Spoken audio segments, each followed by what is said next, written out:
Iniimbitahan ko po kayo na sumama at tumakbo sa Lights, Camera, Run.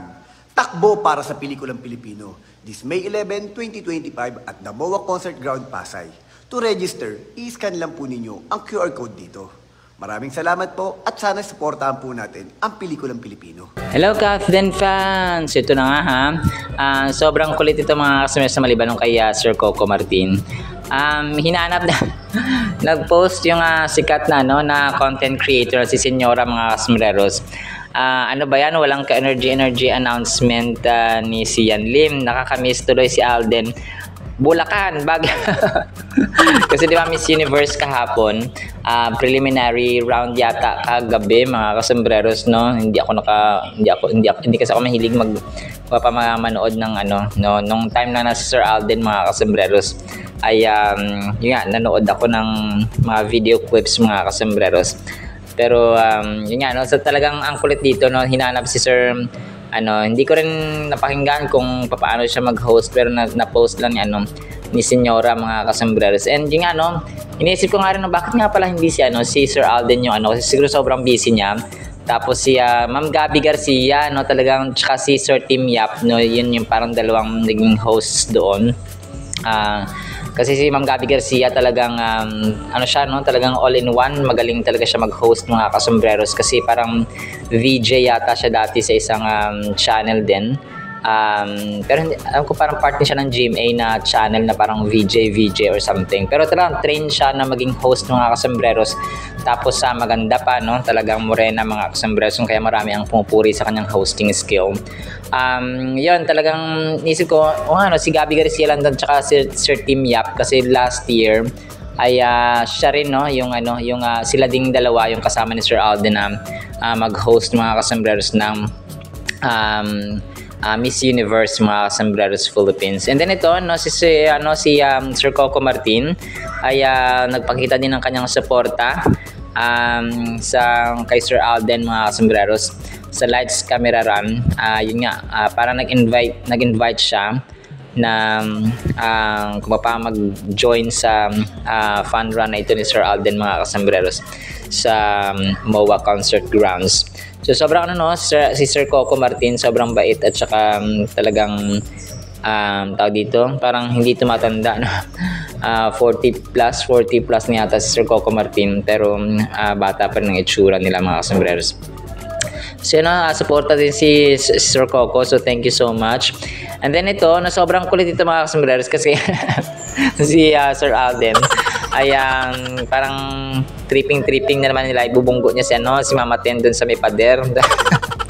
6 seconds lang to, pero sabi nung nag-post 7 seconds dapat kasi parang nilapit talaga si Mama Ten dun sa may pader, kaso hindi na tinuloy yung video, parang kinat niya dun pa lang sa 6 seconds.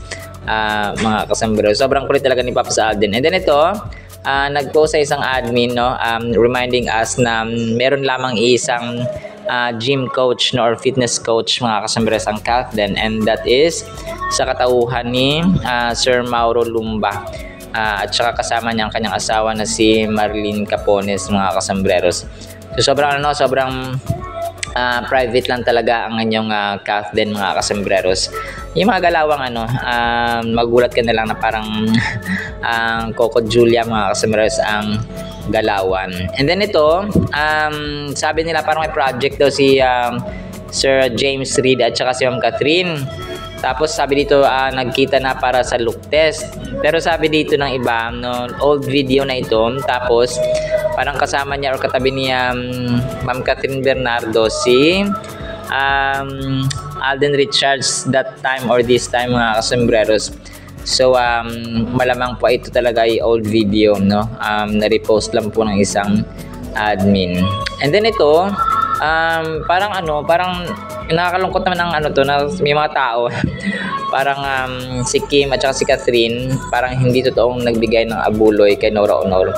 So parang ginawang issue pa yung ganito, parang medyo mababaw at saka medyo personal ito parang hindi naman obligado yung tao na magbigay ng ganito ganyan kasi para lang din tayo nasa isang kumpanya or nasa isang malaking mundo na hindi mo ganong close, or kung nagbigay man ay hindi naman nila kailangang kumbaga pa isa bulgar at saka isa publiko mga kasambreros, kasi nga pera nila yun, no, pinagtrabahuan nila mga kasambreros, at hindi na nila obligation or hindi mandatory na isigaw talaga at saka i-post sa publiko, no? Knowing Ma'am Catherine, talagang yung mga pinopost niya sa kanyang social media, kadalasan most of the time talaga mga kasambreros ay part ng endorsements. Kumbaga pa mas gusto nila ngayon na mag-post ng mga endorsements kaysa sa kanyang mga personal lives, lalo na pa mga private na mga information mga kasambreros tungkol sa kanya and her family. Pero siguro sa mga special occasions like birthdays, no, ganun, New Year, Christmas, na mga holidays, so po pwede mga kasambreros. So ganun po, no, kagaya ng inyong box office king na sila nag-usap sila na ganyan. And then ito, na sobrang kulit na si Pops Alden ay grabe yung kanyang workout at saka routine everyday. Sa morning, bike sa umaga, tapos sa gym naman sa hapon mga kasambreros. Sobrang kulit na dito, no? Hindi ko lang marinig yung kanyang sinabi, pero sobrang kulit, no? Kasi tinanong siya ng babae, malamang si Marlene Capones. Tapos tawa siya napatawa sila bigla after ng mga customers, after na sumagot si Pops Alden. So sobrang kulit lang, no? Knowing Sir Alden, kumbaga pa prinsipe at hari ito ng kakulitan din at saka kakalugan mga kasambreros. Lalo na pa nagsama ito sila ni attorney at saka yung attorney at saka ang client, talaga grabe ito sila. Parang matatawa ka lang talaga ng bigla na natural na pagtawa mga kasambreros kapag sila ang nagsama. May mga sariling mundo minsan at saka baby talks, no, lalo po si Ma'am Catherine. Alright, salamat po sa ating Kathleen items. Sana po ay pakinggan po natin ang Word of God. Para po sa ating Word of God mga kasambreros ay sobrang ganda po nito. Sorry po, umulan po sa amin. Ang title natin, Baghari, Covenant. Genesis 9:13. I, God speaking, set my rainbow in the cloud, and it shall be for the sign of the covenant between me and the earth. Sa Tagalog, palilitawin ko, si Lord, sa mga ulap ang aking baghari at iyan ang magiging tanda ng aking pakikipagtipan sa inyo. Alright, so ang rainbow po ay may napakalalim na implication or connotation at saka agreement mga kasambreros sa Biblia. So sa ating mundo, kapag nakikita tayo ng rainbow, maaaring sabihin natin, may ginto sa dulo ng rainbow. Ano po yung iniisip natin kapag narinig natin yung salitang baghari, okay? Ang mundong ito ay nakakapagbigay ng iba't ibang uri ng definitions. But the Holy Bible stands forever and stands the truth mga kasambreros that no one can debunk. Kasi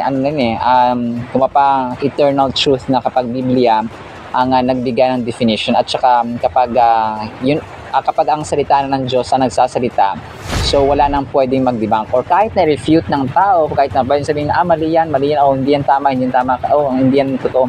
So kahit na magagano ng tao, no, kung nagkakasala na siya noon na hindi siya naniniwala sa Biblia, kahit na i-debunk niya, kahit na hindi siya maniwala, so nasa sa kanya yung mga kasambreros.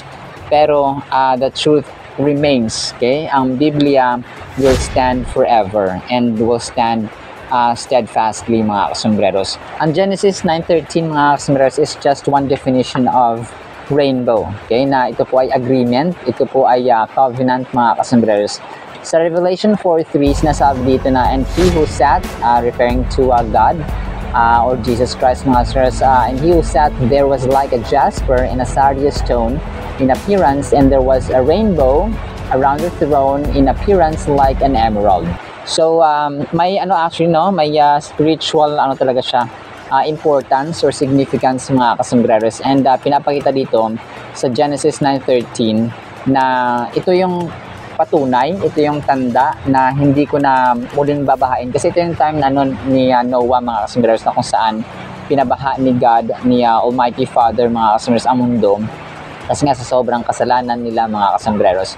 So, ito yung time na after ng flood, after ng baha, sinabi ito ng Panginoon na ito maging tanda. Di ba parang ganun? Parang may symbolism mga kasambreros sa ating mga tao. For example, ito yung tanda ng aking pangako na dapat ganyan tayo nangangako, na ito yung tanda ng ating pagkakaibigan.